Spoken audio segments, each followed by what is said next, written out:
Hi everyone, and welcome to the Tuesday webinar. We've got our guest, Chris McAlister, with us this evening to talk about his book and to do some practical work touching the individual. So thank you so much, Chris, for coming in as a guest on one of our Tuesday webinars. My pleasure. I've got a couple of slides. Hope I'm not going to embarrass you too much by that's your slides. We'll see them in a minute. I've got some intros. I've got a couple of intro slides. So here he is, Chris McAlister. And here's a few things I found out about you. They must be true because I found them out from this book. So you studied acupuncture and shiatsu in Japan. You've also done quite a lot of martial arts training by the look of it, martial arts, Tai Chi Chuan and Qigong. Yeah. And you also, for your stins, I don't know how you managed to get into that, but you're also the president of the ESF and the EFCAM as well. So how about that? How about that? I'd like to get involved. Let's put it that way, Cliff. That must be quite a lot of work, isn't it?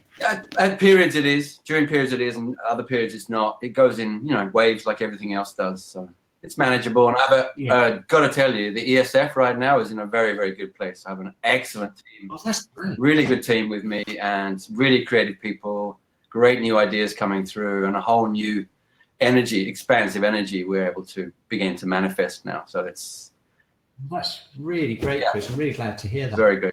Okay, we've got people all over the world, from America, Germany, Beirut, Netherlands, Finland, and Brighton. I can see loads of people from all over, and they're still joining. So yeah, I thought maybe I'd just ask you a little bit about your experience teaching studying in China and Japan. How did that happen, and what was it like? It happened by accident, first of all, by me getting really sick and then looking for some solutions, and those solutions turned out to be local ones. And by the time I got back to Tibet and China again, it turned into things like tuina and Tai Chi and herbs and things like, and liniments and things like that. And then it progressed to acupuncture, and it carried on with Qigong. And I was presented with a book about Shiatsu when I got to Japan, and it was Masanaga's Zen Shiatsu. And of course, it knocked my socks off because it described all of the things I'd been through, all of the processes of becoming ill and then getting better again. So it gave me a beautiful context to understand aspects of my process. I intuitively understood that things were connected, but I had no clue as to how they were connected. So Masanaga put a few really nice basic ideas in place there. And then when I got back to the UK, I started studying with Nigel Dawes. Oh, in London. Yeah. And Liz Arundel, by the way. Big shout out to Liz. She had a great course going on for unemployed people in London at that time. So I did her first two courses and Nigel's first two courses. And Nigel said, look, man, get yourself to Japan, to my teacher over there, and do yourself a favor and really get deeply into this stuff because you seem to have an interest. Wow, that's a great story. So I did that, and he connected me with a good friend of his called Peter Yates, who recently passed, actually, sadly or happily enough. I don't know how we should react to those things, but he's on the other side now and probably smiling broadly. Nigel connected me with Peter, and Peter connected me with all sorts of people in Japan. And then I started studying with him, acupuncture, Qigong, and that led into the martial arts. Right, wow. Pete was a serious martial artist. You studied martial arts in Japan and China as well? Yeah, he took me over to China, and we studied with a real bona fide, serious martial arts kung fu master. And I got my face kicked in a few times. No, not seriously, but it was really, really heavy training. And you knew you were alive, even though you were half dead. It was that kind of experience. So amazing! Wow, that's such a rich background. It must be an interesting interface. I think that's a really interesting interface between martial arts and healing work anyway, Yeah. So here we go. Here's your book. Yes. We ought to get on with the topic. I'll put the slides up and then it's over to you, Chris. Thank you very much. So people, Touching the Invisible is the name, and I actually do take some credit for that. That was me. That name came through me. Let's put it that way. I don't think I made it up, but it came through me. But exploring the way of Shiatsu, it puts us in the direction of, yes, we know we're talking about Shiatsu, and you're talking about the insights and the ideas and the opinions, let's face it, of three practitioners who found each other in Sweden from different parts of the world. And let's see. Yeah, the Three Musketeers is what our students called us after a few years, and that kind of stuff. It's just a funny thing, you know, because we're so different. We're really different, and actually, you can see on this next picture. Well, not that one. Sorry, this one. That little picture there is taken while we were doing our residential courses out on the island of Gotland, which is a beautiful island off the coast. Wow, it's really nice. Lovely. It's this beautiful golden sand, and it's nothing like Sweden, really. It's a subculture and a subclimate, microclimate. So we had residential classes out there for 4 or 5 years, maybe 6. And Jan, who you can see in the blue T-shirt there, he's an Aikido master, travels the world teaching Aikido. Total kudos to that man. He had the idea of, well, let's put our notes together, guys. Let's put a book together. So we looked at our notes and thought, nope, that's not going to work. They were awful. You know what notes are like for classes. They're just sketches. They're just skeletal notes, and we would have been infringing copyright and all sorts of things. So we had to start from scratch. And then somehow or other, between us and the person I met today for lunch, Marie, big shout out to Marie Schroeder, somehow someone come up with the idea of asking questions, because we weren't writers and we didn't know how to write a book in 3 parts. Good Dogs had barely been invented by that stage.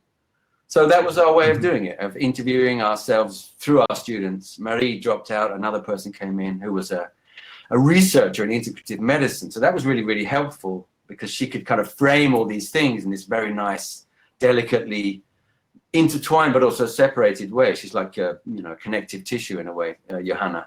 Very beautiful intelligence, and she'd studied with us, Shiatsu. So she knew us as 3 individual people, but she knew Shiatsu. So she was able to weigh her questions from the tradition, but also from a perspective of a researcher who's interested in, getting into the details of things and separating one thing from another, and actually finding out what the grey areas mean and how you can separate the grey into the white and the black, etc. So we have a lot to thank her for. Then she burned out. So how long has it taken then? When did you start this? It's taken about 12 years, and I'm probably rounding. 12 years, people. That's a lot of years. Yeah, it's like once round the Chinese clock, right? So, so we got a lot older during that time, and perhaps, maybe wiser, but maybe not. Who knows?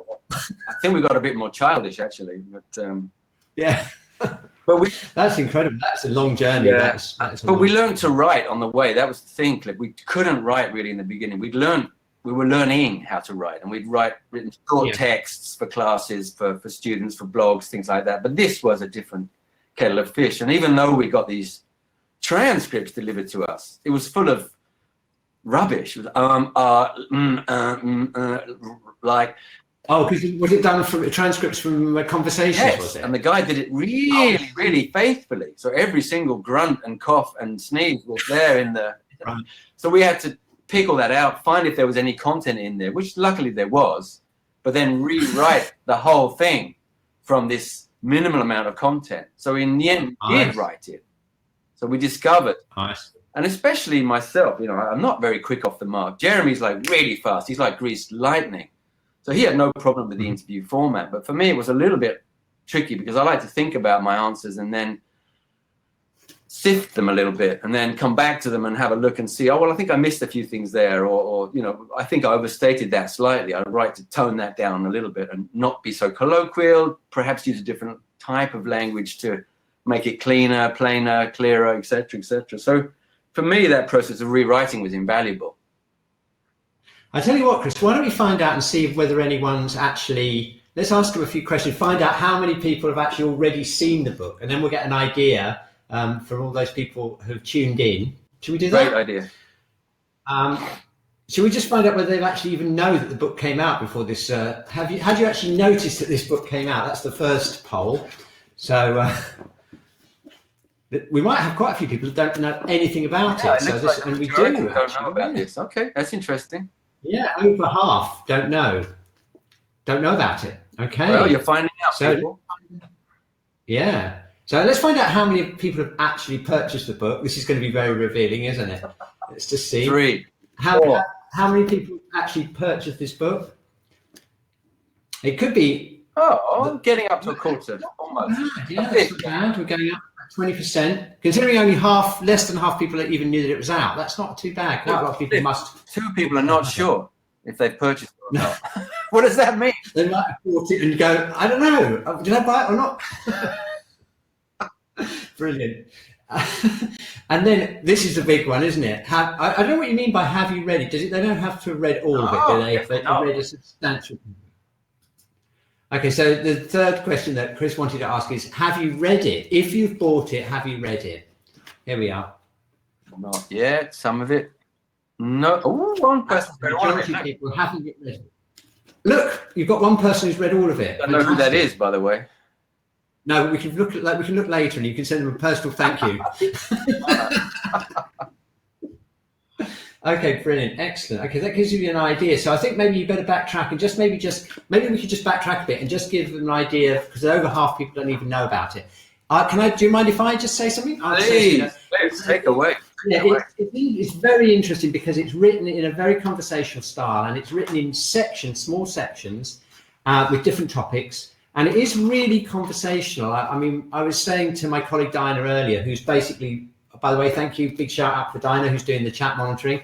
Dinah and I were talking about it. We're just saying, actually, do you know what? In the coronavirus time, when we can't go to residentials and we can't hang out, this is the perfect kind of book for that time, because it's just the sort of thing that goes on around the tea station, around the dinner table, around out in the garden at residentials, or maybe in a weekend workshop over lunch. It's that kind of vibe, isn't it? It's really very much like that. It's not like a formal textbook, and that's quite an attractive thing about it. And the other thing I like about it is it's very easy to dip in and out of, because it's very well organized, and it's basically like it's basically like questioning and discussions, isn't it, around topics? That's exactly. So what's the background behind that? Why did you end up coming to that sort of conclusion of a way of structuring a book? Partly it was practical, Cliff, because we realized that we weren't writers, but we did want to put something together. So how are we going to do that? One way was being questioned by our students, and of course that gives the students the possibility to ask those questions that they want to ask, that the classes don't present formally. And the other thing was that, it chimes into the Neijing, of course, which was almost accidental. But when we realized we were onto it, we thought, well, that's great. That's a really happy coincidence, because that's going back at least 2,000 years, if not more, probably longer, in fact. And most people here will know that the Neijing was complemented few hundred years later by the Nanjing. And the Nanjing is called the difficult questions, because there were so many things that were unclear from the Neijing. They were forced to write a whole new book about all of those areas, those gray areas and questions and things in between. So this is a things in between kind of book. Right, exactly. That's exactly what I felt when I've been dipping in and reading it. Exactly. So it's interesting. It has got those resonances, hasn't it, with the early text? I remember when I first bought the Neijing, I was so excited, and I bought it, and it was so unlike what I was expecting. I expected it to be much more structured and everything, but actually, you're absolutely right. It's really, and it's very conversational, and also I was quite shocked because some of it's very critical, isn't it? Like you actually get some people, some of them will comment and they'll say, actually, I think the 5 elements are rubbish, basically. Yeah, it's quite controversial. It's quite a lot of controversy in it. Yeah, what it points to historically is that book is a compilation of things. It's not one thing. Exactly. Yeah. And it's definitely different authorities, different authors, and it's probably from a 400-year period. So if we think this book took a long time to make, that's true, right? And it's relative, isn't it? Probably some of it was lost, because it seems to be very incomplete. There's things that just truncate really quickly and suddenly, and the rest is missing. And maybe that's just historical. Floods, insects, fires, who knows, right? Stealth, stealing things, people mislaying. It can be any number of very, very human or not so human reasons for that. But it's an incomplete book, however you look at it. And the Nanjing is supposed to complete that. But the Nanjing does it in a specific way that's also very difficult to understand. So the kind of book we've written, we think, is a lot more accessible and helps people to become comfortable in becoming a practitioner. That's what we wanted this book to do. Right, okay. That's the aim. Yeah, and it comes out of our conversations. Our conversations, exactly as you say, Cliff, around the dinner table, around the breakfast table, as we were turning off the lights and going to sleep. Oh, by the way, do you ever think about that? Or that thing you did this morning, do you ever think you could use it for this or this or this? I remember once Jeremy asked me, Chris, do you think it's disrespectful to do diagnosis? And I thought, what a wonderful question. And where he was coming from was I was doing an exercise where we did a horror diagnosis, but then we did a treatment unrelated to it and showed how the diagnosis was resolved through a completely different treatment that wasn't addressing the diagnosis directly. So his question was, is that where you're going? Are you going towards like dismissing diagnosis because it's irrelevant? And I said, no, it's not irrelevant, but it doesn't have to steer you 100%. It can be a part of the puzzle, a part of what you're working with, a part of the field, if you like to put it that way. Yeah. And exactly. Usually we're working with several diagnoses at the same time. Or that's what I do anyway. I'm working with a field, a cloud of diagnosis. And absolutely, yeah, that's it. You get different levels of information, don't you, and things like that. And I think there's no contradiction in that. No, and that, another thing that demonstrates, it demonstrates the fact that whatever you do, the client's going to sort it out and make the most of it anyway. So you can trust the client. Very, very interesting you should say that, Cliff, because there's a whole dialogue going on about who's doing the work, right? And if we think that we're healers, then we can go off on a sidetrack that's perhaps not so beneficial to us or our clients. Yeah. Whereas if we think of ourselves as signposts, directors of things, reminders, mirrors, all of those kind of angles are, I think, are much more useful in the long run than I am the healer, I am the doctor, I am doing the work, you're the passive patient. For us, that was completely anathema. We wanted to bring forth, and we'll see it in a little while, the patient's, the client's responsibility and role and the active part that the client plays. And what you just mentioned is essential, isn't it? Whatever you do, the client still has to make use of it. Absolutely, yeah, they do. Yeah, it's them doing the work in the end. Yeah. We just like pointing things out. And that's, for me, you've got some slides for us. That's a relief, because then you don't have to take all that responsibility that a doctor takes. No, that's true. Right? Yeah. We don't do that. We don't have to do that. And I don't think we even should do that, because if we start doing that, things get really heavy, really fast. That's right. Yeah, you're absolutely right. I like to keep it light. I like to joke around with my patients and talk about films and music and literature. Oh, of course. Yeah. Let's talk about trauma, ancestral energy, the deep stuff, anything you like at any moment. But let's keep it fluid. Let's make it enjoyable. Let's make it win-win all the time, if possible, much as possible. Brilliant. Okay, you've got some slides for us. Yeah, so that's the backstory. That's the back of the book, people. So if you do eventually at some point purchase the book, you'll see that. And there, Cliff's holding it there as proof of the pudding. But we won't spend time on that right now. It's just the backstory, and it's more or less interesting. And this is the second chapter in the book. We call it Physical Effects, and we wanted to, in a sense, well, the first chapter is the story of us, how we got into this thing. So that you'll read a lot about our personal stories there and how we made the step into this world, more or less traumatically, depending on the individual stories. And that you'll find resonance there. Different people will find resonance with all three of us in different aspects and different proportions. But this is the first chapter that deals with, let's say, the meat of the matter. And we wanted to start with physical effects. Why? Because Shiatsu begins and ends with the physical. Yeah. And for us, I don't know about you, Cliff, but for me, it's very, very important that people stay rooted in their own physical presence and address their clients through the physical, even if you can go to any realm you like during the treatment. And the further the better, absolutely, and the deeper the better. But let's come back to the physical as we leave them as well, so that we don't send them out in some sort of haze where they're going to crash their car and like spiel rubbish to people out on the street. Let's get them centered back into their physical, so they understand that they are physical beings. We have incarnated. We've chosen to be bodies. That's the A and the Z of the story, and then in between is everything else, of course. So that's the logic of starting with physical effects. And it might seem a bit boring, but it seemed fundamental enough for us to start there. Yep, no, it's a good idea. Absolutely good. And lots of the questions are, again, things that come up inevitably when you start practicing. it's almost like a kind of mentoring thing, isn't it? So you could almost see it like a sort of mentoring, like you get after you finished your actual study and you're actually sort of practicing and stuff comes up, you know. That's exactly what it is, Cliff. Even just very basic things like what happens to people's temperature, you know, reactions to treatments and things like that. Things, everyday things that can actually take you by surprise, because if it just happens to be that you're treating somebody and they react very, very strongly to your treatment, their temperature can plummet, right?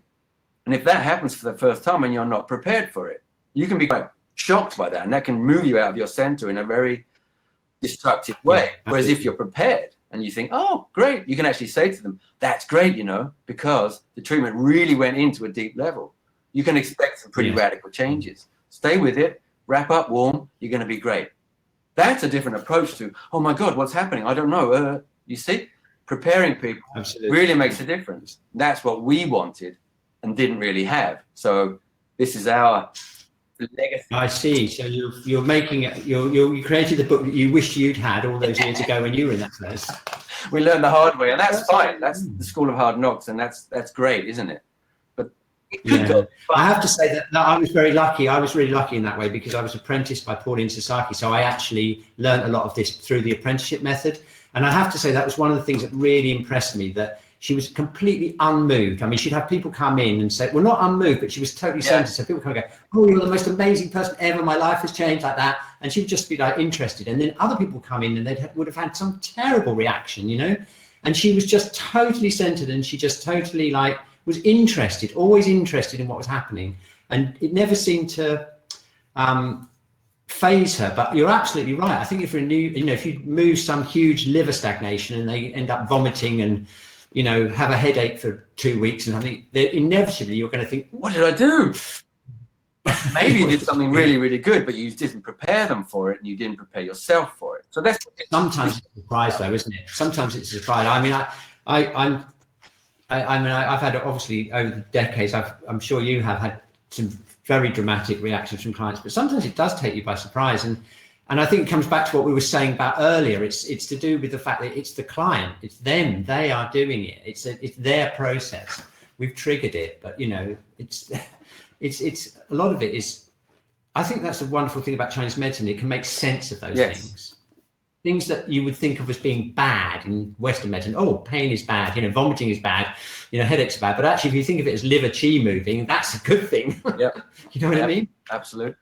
We have the language, don't we, that we can... It's an amazing language, Cliff, and it's so helpful to people to move into this language. Especially I've found people who are very, very sensitive, and that's a large part of my clientele nowadays. HPI, whatever they're called. No, what's it called? Highly sensitive people. What's that? HSP, yeah. And these people are usually gifted, but they don't realize it, and they've never been told. And when they come into Chinese medicine, they see a language that describes the world in poetry, and they can often relate to it much better than factual information, which is hard driven and supposed to, in some way, describe reality through facts and figures and decimal points. Totally, yeah, that's it. Because that's the whole thing about Chinese medicine. It's metaphoric and it's storytelling, isn't it? And that's how people relate to reality in a very deep way, you know. So archetypes and poetry. Yes, absolutely interesting. So, of course, we wanted to lift the therapist's role into the limelight, and we wanted to discuss it from all sorts of different angles. And some of those angles are quite uncomfortable, and some of them are just a joy and a bed of roses. But some of them aren't, you know, because there's thorns among the roses there waiting for you. We wanted to look at this from as many angles as we possibly could, and to look at the fact that, for example, you are not a doctor, and you probably never wanted to be a doctor. That's why you're a shiatsu therapist. So don't waste time trying to be a doctor and do the things doctors do, because they're making a lot of mistakes in terms of the way we see healing take place. I definitely think that's they're in the way of things. They're giving people nocebo effects all the time.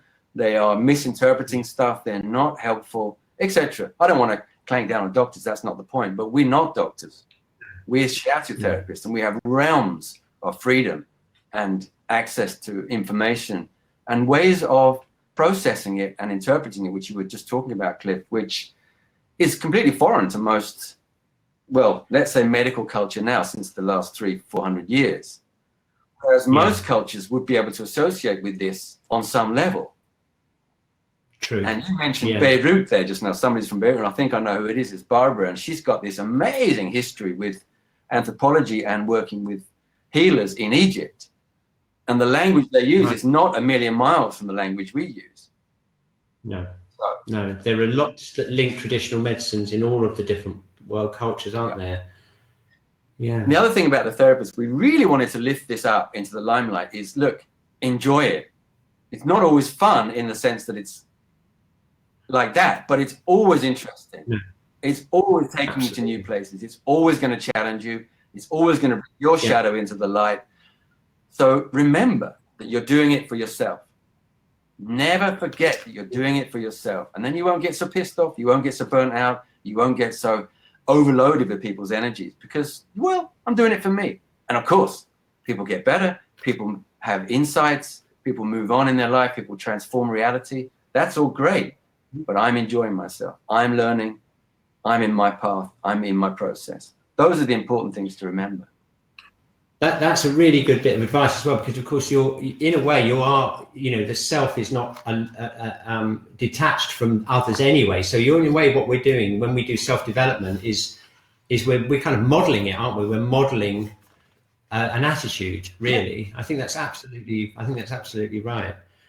So the privilege that I've had these last 20 years is meeting these two guys and working with them on that basis of just hearing them say stuff. And I'm thinking, God, yeah, I really think the same thing. I've never heard anybody else say that. It was really interesting to be in their company and hear them set in their own way, of course, not in my way.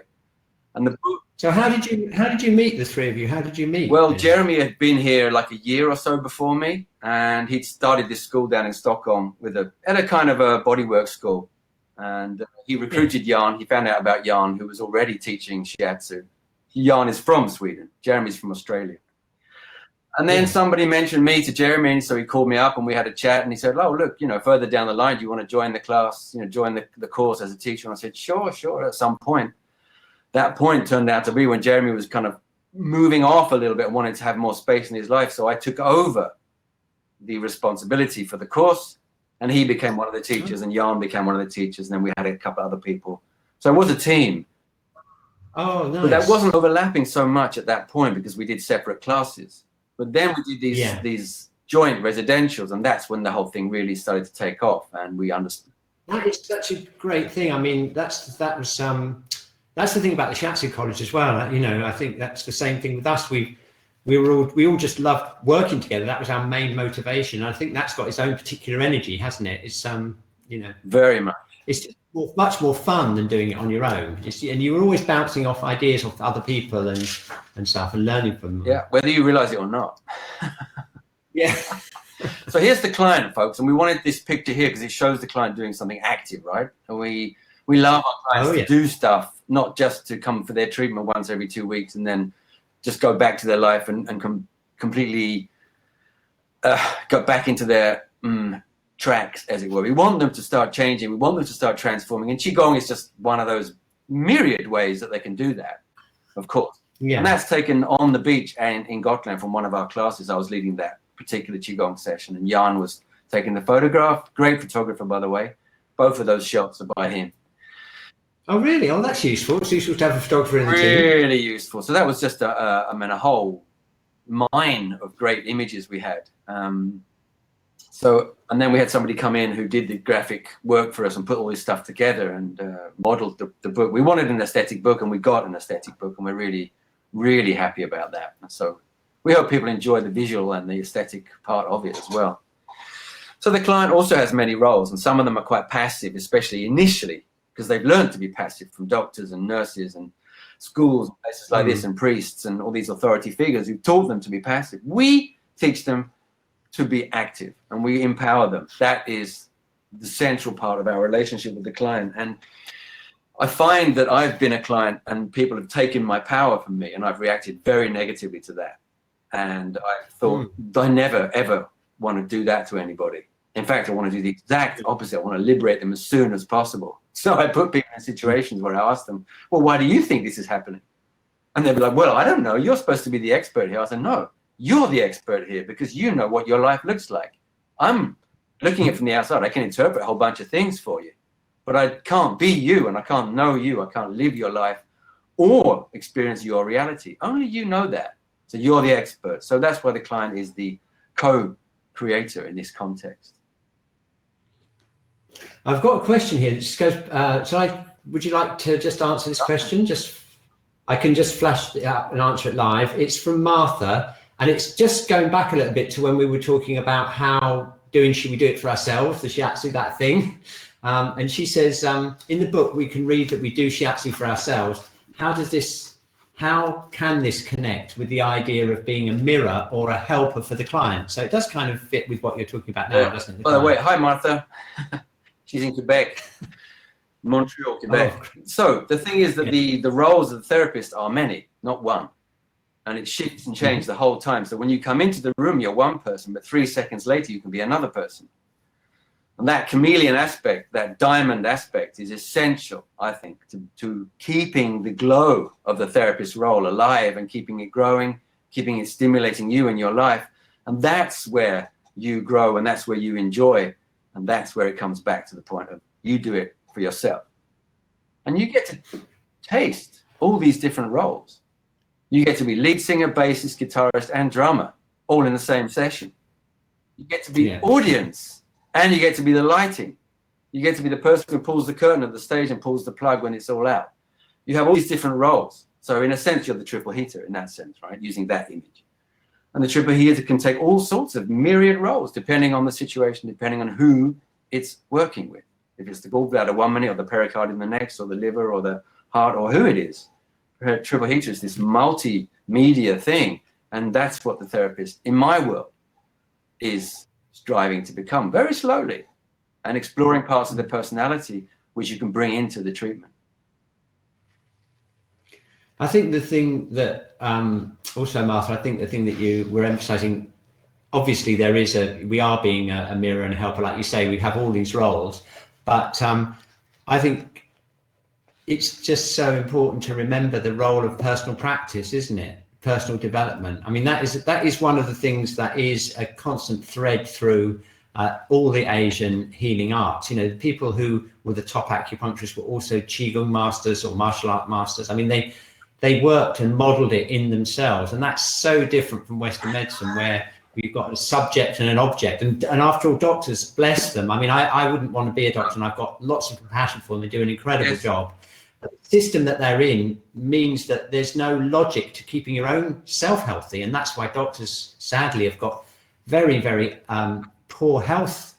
You know, they've got high alcoholism, very poor health overall, whereas in Eastern medicine and in traditional medicine, that's just not the case, because to become a healer or become a practitioner yourself, you have to develop those things in yourself. And we do that in the shiatsu class right from the beginning, don't we? The breathing, the doing, and so I think that's a wonderful thing. And that's another good reason to have a book like this, because it addresses directly to that self-development process. Yeah, the way of shiatsu.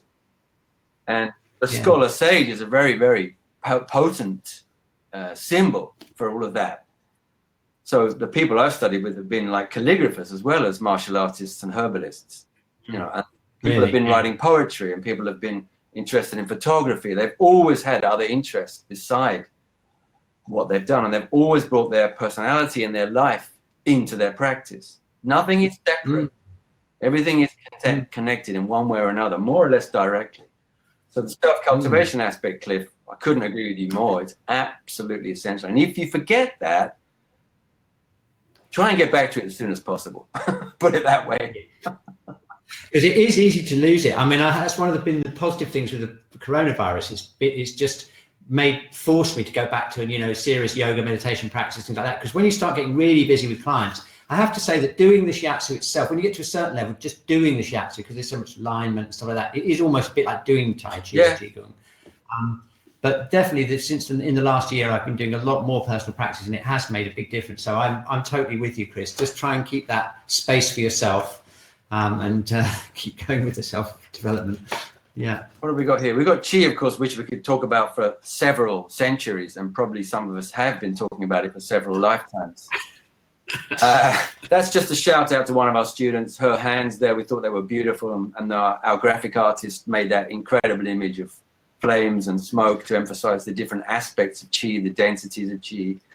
And then we can go into the three treasures and the different densities, the different attitudes, the different functions of Qi, non-stop, right?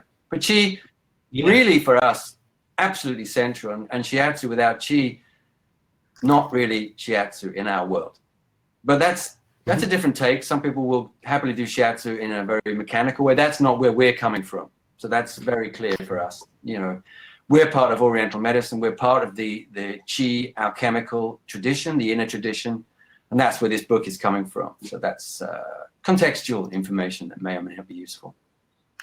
5 elements. This is Jeremy's chapter in the book. You'll see him shine in this chapter.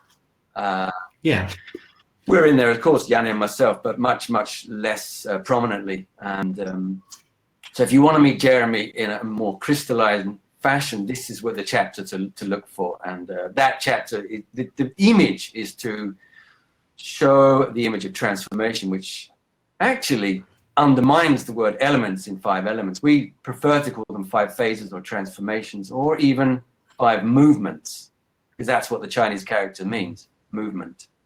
So never forget this idea of continual transformation, and that's absolutely essential. People get locked into these kind of 5 element association. Oh, wood is anger, and da-da-da. Step back, folks.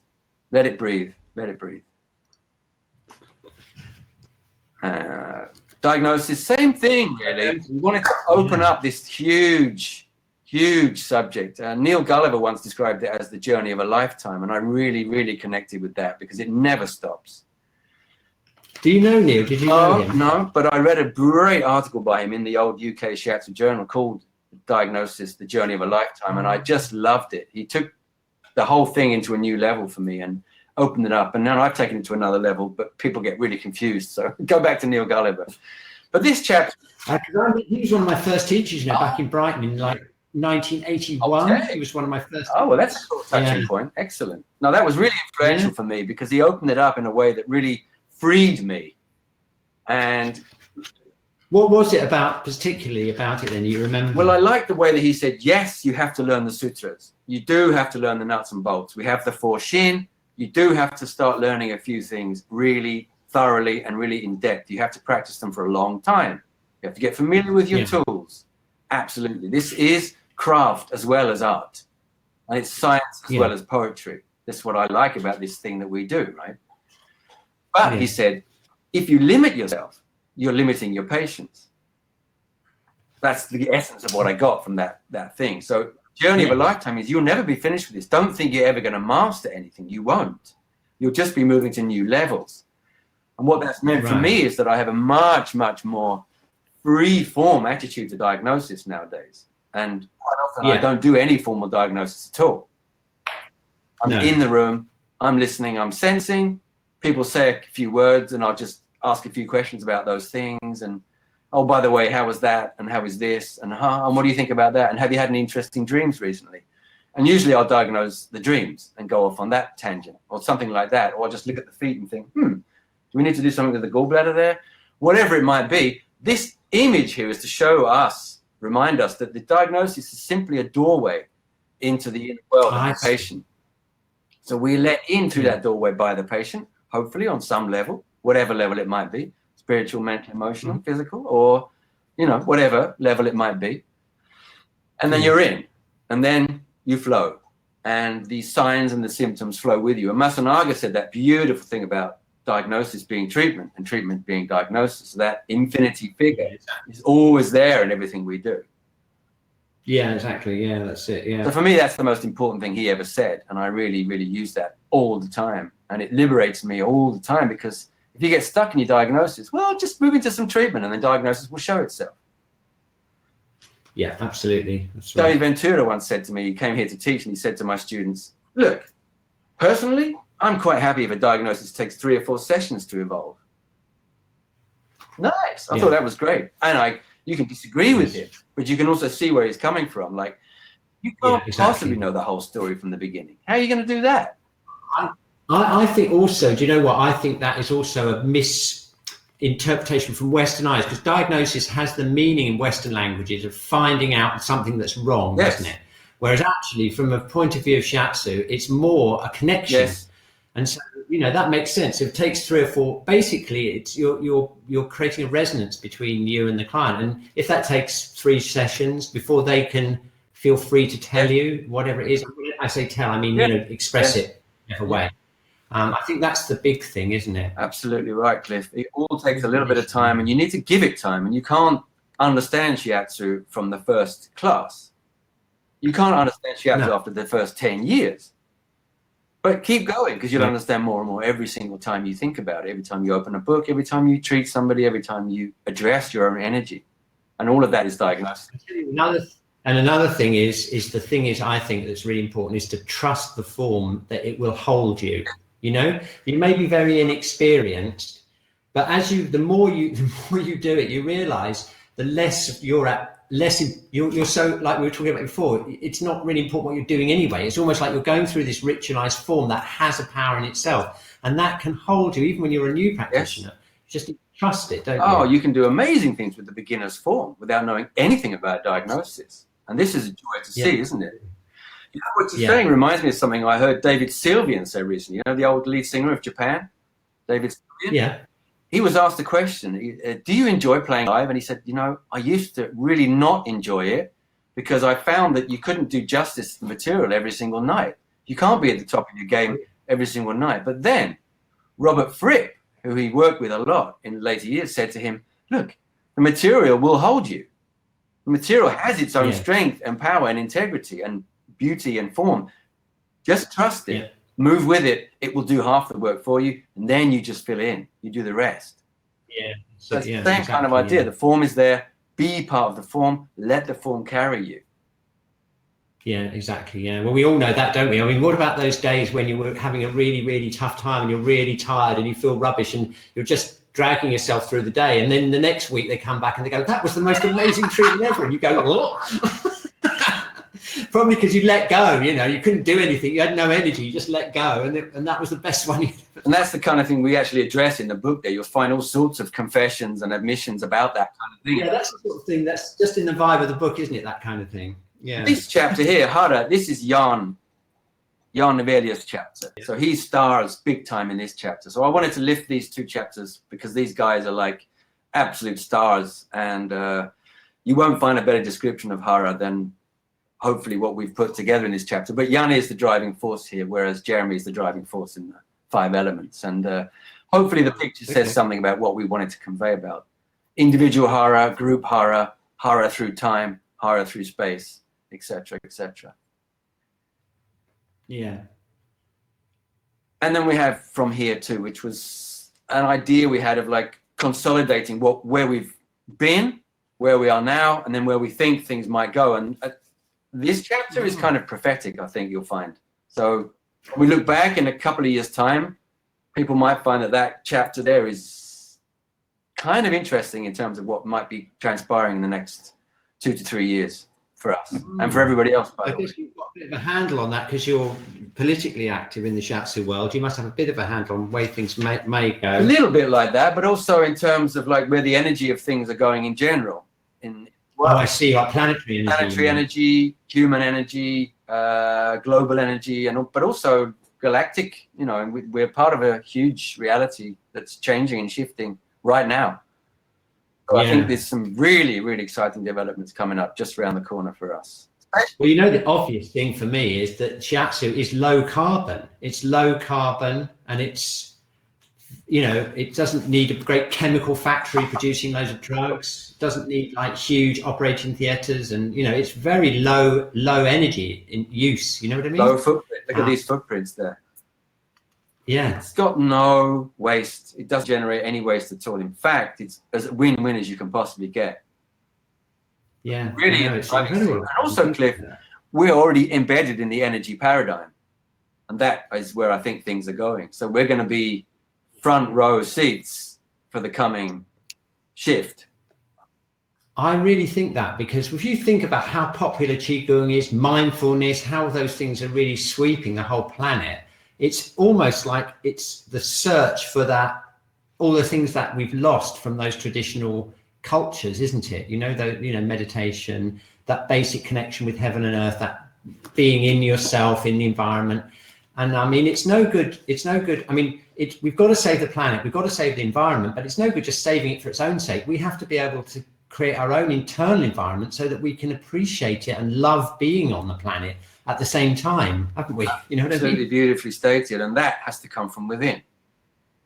Yeah, exactly. And that's where Shiatsu is. That's why I think Shiatsu it's our time now. It's absolutely our time, especially coming out of the pandemic.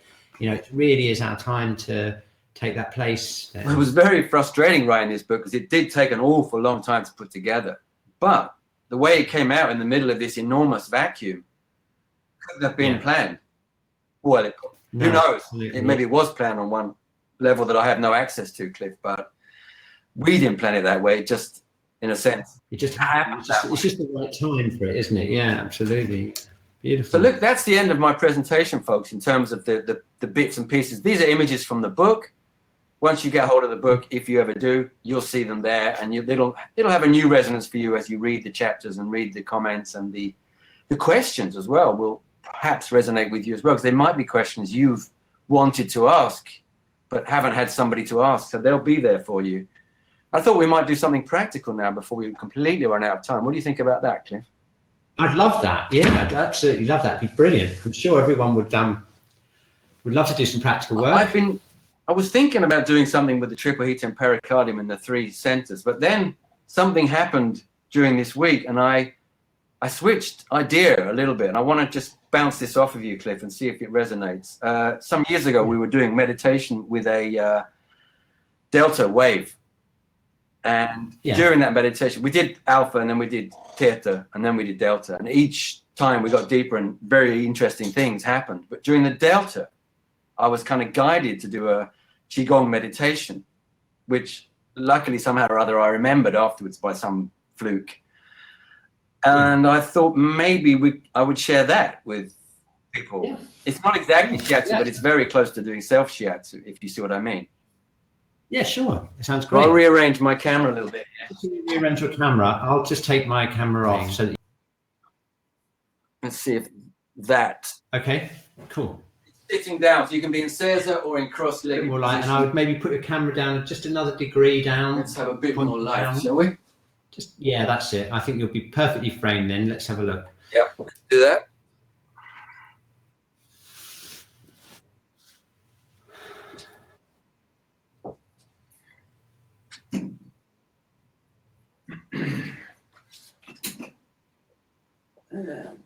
This is you doing all the roles. Remember you said that earlier, Chris, you're the lighting guy. You literally are the lighting guy. It looks perfect. Yeah, you're perfectly framed. Brilliant. Well done. How's that look? Okay. So people, this is what I call a delta wave meditation, simply because that was the source of it, and it came through me. And I hope you enjoy it, and it'll be on the recording, I assume, so you can practice it afterwards if it appeals to you or resonates with you in any way. Take a couple of breaths just for yourself, just to center in the moment, and forget all the talk, all the ideas and all the concepts and all that blah, blah, blah stuff. That's on the recording if you want it. Now, open that space. Clear all the way from the head, all the way down through the pelvis, into the legs and feet, and down into the earth. Clear that pathway nice and broad and wide and clear. And let the breath really center you. Embody yourself. Feel your thoughts dissolving and your emotions settling. Feel your bodily impulses becoming clearer. Feel your energy waves clarifying slightly, becoming a little bit more distinct. And bring your hands towards your heart center, and as if you were to hold your own heart and just cherish it and comfort it and give yourself that moment of pure love and pure appreciation for the person you are, the unique person that you are, and just cherish your heart and comfort it. And if there's any blame there or any shame or any tears or any misery or anything that's just slightly in the way, allow that to just dissolve in the warmth of that moment as you hold your heart, and allow a kind of warm flame to arise between your hands, as if your hands were in fact, a flame, a soft, warm flame that doesn't burn, but just warms and lights up very gently the internal environment which you embody.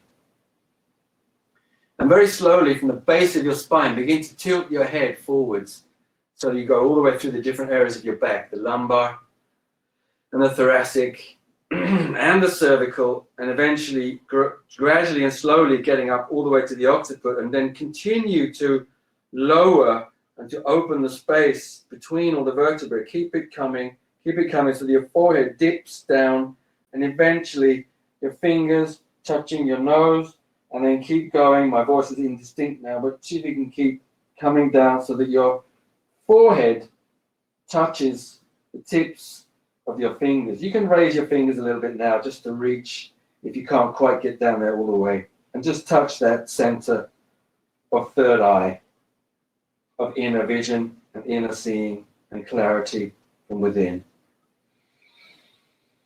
And as you breathe out, roll your entire spine back up into a beautiful, clear, strong, straight, upright position, embracing all of the discs and all of the space in between everything. And gradually open your palms and reveal the flame in your palms.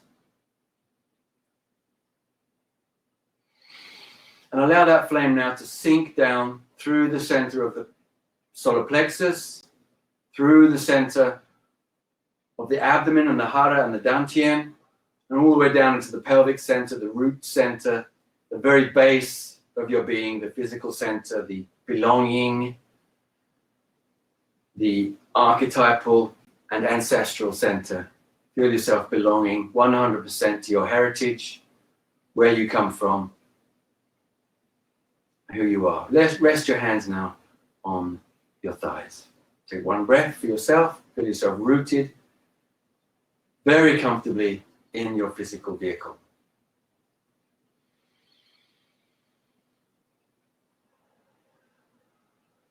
Slowly bring your hands back into your body. Raise up by the side of your chest and push out from the heart center all the way out to the sides. Turn your hands up and reveal two flames now, one in each hand. If you prefer the image of a flower, a lotus or a rose, whatever flower you like, please use that. Go ahead and use any image that gives you joy and creates an aesthetic sense of beauty in the moment. Use the flame, use the flower, anything you like. I'll continue talking about the flame. If that doesn't really apply to you, just read flower. Bring your energy up to your throat center now. Bring the breath into the throat. Bring your awareness into your throat. Bring your attention into your throat. And allow your throat to call your hands towards it. And as your hands move towards your throat, they will gradually come in to meet. And as they meet each other, there will be an impact as they also meet the throat center. And there will be an outpouring of warmth and light and clarity and energy from that center. If there's anything painful there, just release it, dissolve it, disperse it. Allow your breath to come and increase the power of that center. Draw all of your energy and all of your attention into that area. Expand the light inside that throat area, all the way back into your spine, all the way back into the neck muscles, forwards into the throat. And as you breathe out now, push the flame outwards, push the light outwards, spread the light of your throat center out into the world. Spread that out and share it with your fellow men and women, children, animals, mountains, rocks, fields, stones and trees, birds, fish, whales and jellyfish. Feel it flow into the tips of your fingers out to the four corners of the world. Shift your energy now up to your third eye. Bring your light, your attention, your clarity up to the third eye, and ask your third eye to call your hands in towards it. Allow your hands to respond to that call, bringing in, coming in, and as your hands meet, they will also meet the third eye, and you'll experience a rush of light, an explosion of clarity.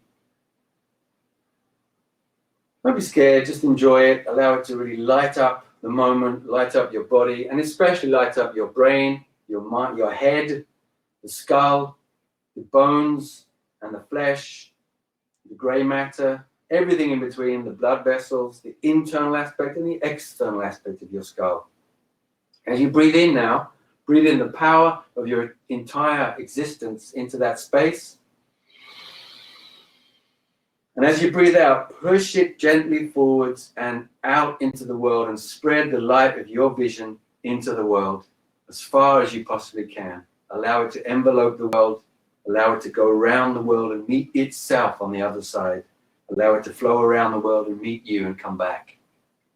Allow it to envelope our earth in your healing presence, your unique healing presence. Shift your energy now from the very root of your pelvis all the way up the central channel, the Qigong, all the way up through the dantian, through the solar plexus, through the heart, through the throat, through the center of the brain, the pineal gland, and all the way up to the crown. Feel the crown beginning to call the hands. Feel the hands listen to the call and respond. Feel the hands coming into the crown center. And as they reach the crown center, there'll be an explosion of multicolored light, embraced in white light, but expressing in multicolored profusion. Breathe your entire presence up to the top of the cranium, to Governor 20, to the crown. And as you breathe in once more, totally integrate every aspect of your being, focused on that center. As you breathe out, allow your hands to rocket up and launch those colors into the universe. Launch your spectrum, your rainbow of frequencies, vibrations, love, light, and joy out into the universe. And also to fill your field with every single color you can imagine, several that you can't imagine. Allow your hands to rest on your thighs. Allow your back to be perfectly straight. Allow your entire being to be filled with light and a joyful feeling of being in the right place at the right time. Give yourself one more breath to just enjoy the moment and to just perhaps notice how you're feeling, and if there's a special thought or idea or vision or image that you're enjoying at the moment and maybe you want to remember it, work with it later, create something from it, develop it, just make a little note to do that later on, to come back to it, either to paint it or draw it or design it or write it, or talk about it with somebody, describe it to somebody. And gradually begin to move yourself back. And I'm going to come back gradually towards the screen to join you, and we'll round off this session. We don't have a lot of time left, but there might be time for a final comment or two, if that's appropriate. Great. Thanks so much. I really enjoyed that. That was great. I really felt all those different centers opening up. That's really great. All right. Okay. There's just some questions here from Sabina about the meditation. This recording will be sent to you as soon as the webinar finishes, so no worries there. You'll get the full recording. Okay. So we've just got like a couple of minutes left. One thing, Cliff, that was a very, very, very fast version of that meditation. It usually takes twice that long, of course, but you modify it to fit the time. Oh, yeah, no, absolutely. I thought it was great. Yeah, brilliant. Dinah. Sabina is asking about the global meditation you did the other night. Oh, the global meditation. Yeah, I've just flashed it onto the screen. Yeah. Thank you. Yeah, that's what she was asking. Where they can get a recording of that? Oh, we did not record that, unfortunately. Sabina, we didn't record that. It was a special moment in time, and we decided to just let that be what it was. There'll be more of those, Sabina. So don't feel left out or that you missed something. There'll be more, and it's just going to get better, of course. Great. So that was what. Just want to describe what that's for people who don't know about it. What is it? Is it It was a dream that I had. I woke up from a dream, and in the dream we were shifting shiatsu light and energy around the world, and we were stopping at certain shiatsu beacons in the world, and Elaine Leachty was one, and Rico was one in New York, and Mikhail was one in Vancouver. These were the people that came to me immediately, and then there was a few more in Nilsa in Puerto Rico, Diego Sanchez in Uruguay, Lawrence in Australia, and Philippe in Tokyo, and Antigone in Athens. And then we shifted the energy through the Dantian meditation, through Dantian meditation. And then we put it back to Sweden and put it up through the Arctic, down through the Antarctic, and then spread it around. So it was global in that sense, in several senses. And we went through every country, just leaving a little bit of light, a little bit of energy. So we'll do that again. I'm not sure exactly when, but keep your eyes on the ESF Facebook page, Sabina, and you'll see it, isn't it? Okay. So it's an ESF initiative from our Shiatsu. That's exactly what Tina is asking. Yeah. So look at the ESF website. In fact, we can maybe we can do a follow-up. Let's do a follow-up email and send some links to them after this webinar. Chris, we've got to go. We're over time. It's been a great pleasure. I can see by the chat that people really have enjoyed this discussion we've had, and I've really enjoyed it. It's just great to make contact and really a bit like your book. It's been the same sort of resonance as your book, just sort of getting in there and talking about things that we maybe don't talk to about every day. So it's been a lot of fun. Thank you so much for your time.